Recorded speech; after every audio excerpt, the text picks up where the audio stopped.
the same people promising me a safe future. But then I decided, a long time ago, well, for me, not to live in fear, but to be bold, stand up, and take action.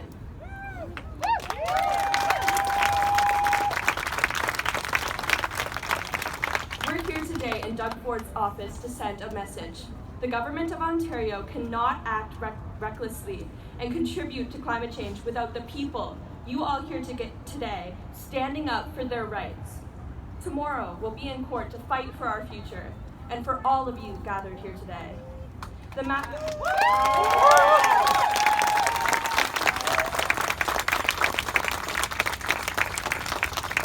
lawsuit that I'm a part of has the potential to set a precedent across Canada. If we're successful, governments that act recklessly and endanger our future will be held to account. That's what we're fighting for here today and in court tomorrow. And make no mistake, in the end, if we stand together like we are today, we will win. And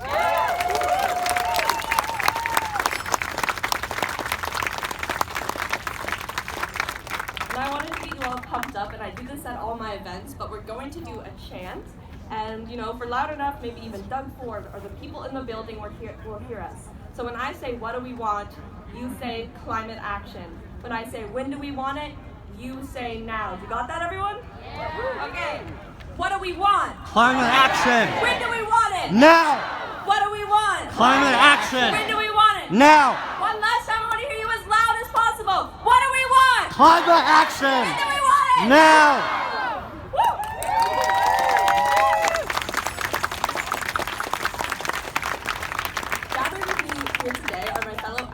On the Mather et al. Lawsuit. Every single day, they are inspiring and empowering many, including myself, to keep on this lengthy fight. They are here today to share their own unique personal stories and why they are fighting this lawsuit on all of our behalf. I did understand that if we don't cut our greenhouse gas emissions in half by 2030, 8 years from now, our world would and will experience catastrophic climate impacts. Worse heat waves than those in Europe, worse floods than the terrible flood in Pakistan, worse famines than the devastating famine in Somalia. Social injustice and inequalities will all worsen drastically. I also knew that the impacts of climate change would reach us here in Ontario with increased flooding, more extreme storms, more wildfires, as indeed they already are.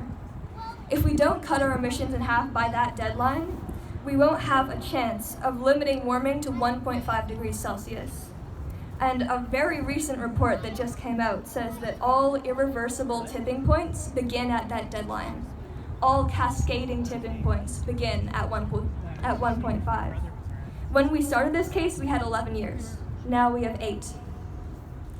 And I did understand that in the face of all of this, industries, institutions, and governments like this Ontario government were not trying to stop this from happening.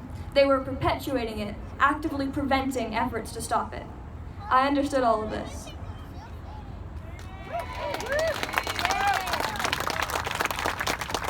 What I did not understand is how inspiring it is to be able to fight those in power causing this crisis, and to do so alongside 6 incredibly awesome people. I think that for a lot of young people, the problem of climate change seems somehow both existential and intangible. It's hard to point a finger at who's responsible, and this leads to a lot of fear. So that's why it's so important to see others who are directly fighting those in power who are causing these harms.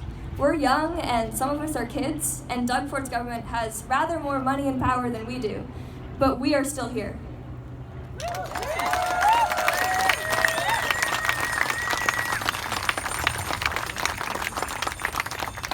What I didn't understand when I started this case was how much power each and every one of us has to combat this crisis, and how that power is multiplied when we work together.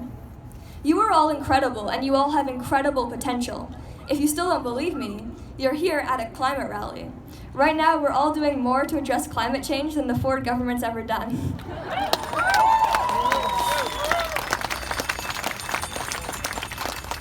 There are a billion ways to take action on the climate crisis. There are as many ways to take action as there are people. If you're an artist, make art. If you're a writer, write.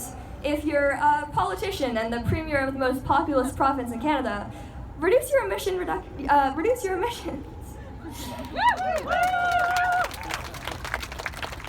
And if you're a lawyer, stand up for the rights of young people and young Indigenous people to a safe and sustainable future.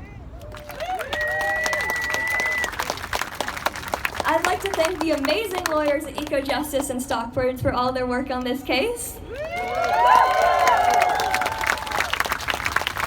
I'd like to thank my amazing fellow plaintiffs for all that they are doing. I'd like to thank my family and to thank all of you guys for being here.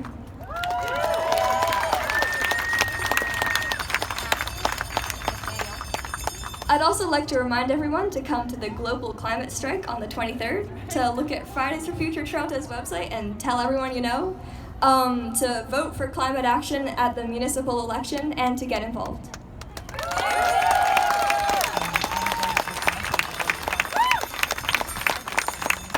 We will take action, even if our government refuses to. We understand that this is the critical decade for action.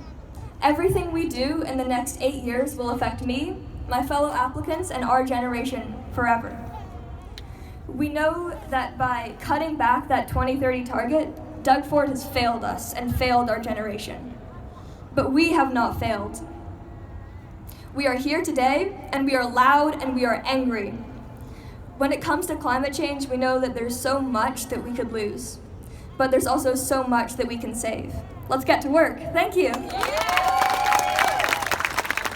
Climate targets. Who remembers the massive storm that hit Ontario back in May? Yeah, how could we forget? It absolutely pummeled Ottawa, which is where I'm from, down power lines and trees, power out for weeks in some cases, etc. I'm a young entrepreneur, and storms like that mean lost business.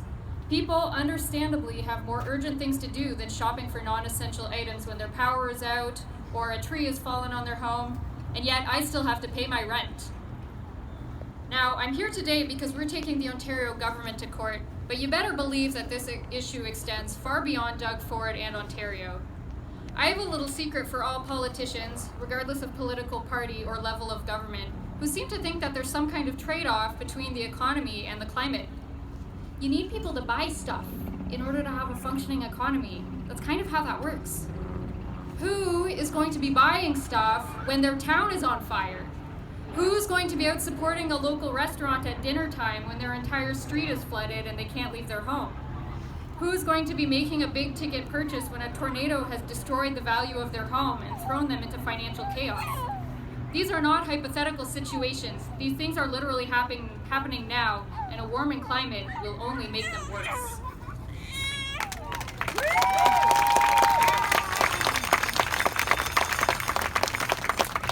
So the other thing is that you actually need to have businesses and people to run them in order to have a functioning economy. That's pretty fundamental. The pandemic has given us a taste of what major supply chain and labor shortage issues look like, and climate change is not going to magically make those issues go away. In fact, it will make them immeasurably worse. Imagine being a politician who has seen what the pandemic has done to the economy and being like, yeah, I'd like another helping of that, please. This is what I want my legacy to be. Now, I'd like to finish off with some words for any leaders who may be listening, whether they be politicians, private sector executives, or anyone else in a position to do something about the climate crisis. Yes, we as young climate activists know that we're inspiring. I'd like to be inspired by you for once. Do what it takes to reduce emissions now, or be prepared to be dragged to court by someone like me. Thank you. Protecting herself from them. The time is now to speak truth to power, to use our gifts and our voices and our energy to not only stand up for our rights to life, security, equality, but to stand because it's our responsibility to protect Mother Earth, who gives life to each one of us and all our relations and future generations.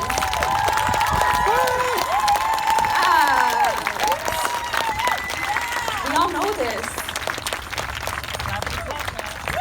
This incredible case is such an amazing opportunity to take action on this urgent responsibility. and will also help other cases like ours to hold those in power accountable for their actions. This case is so much bigger than us, though, and it will have a ripple effect for a long time to come. The global issue of climate change is only addressed by the provincial decisions and decisions at every level of leadership.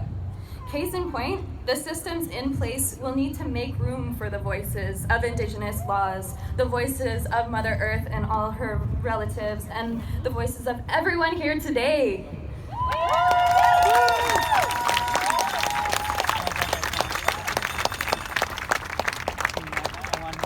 It is my honor to stand alongside all of you and my fellow applicants and all of you courageous people here today to bring this historic case forward and show that Ontarians will demand a safe future for all our children and every living being.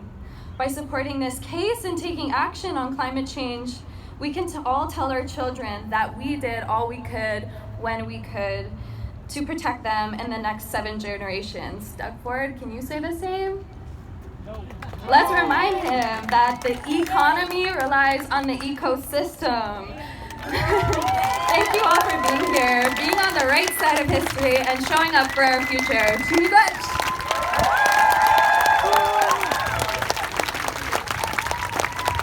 Before we move on to our other speakers, I would like to just thank all the applicants and give them one last applause.